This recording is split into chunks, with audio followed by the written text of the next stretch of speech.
Mark the center line here. Confirmed, spraying the grid now. Check the compaction on sector 4.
Hold the lines, bring it down. Watch the alignment. Clear the area for welding. Looks good, secure the connections.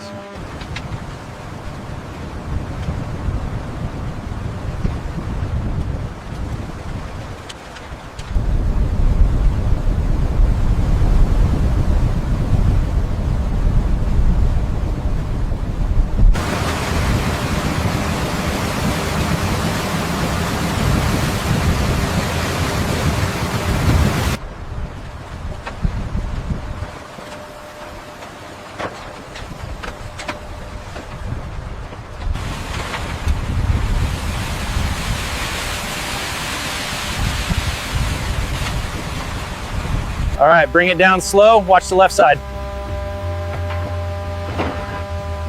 Coming down now, secure that load tight. Using hydraulic torque wrenches and welding machines, teams assemble steel anchor structures and install reinforcement components from the safety of the platforms.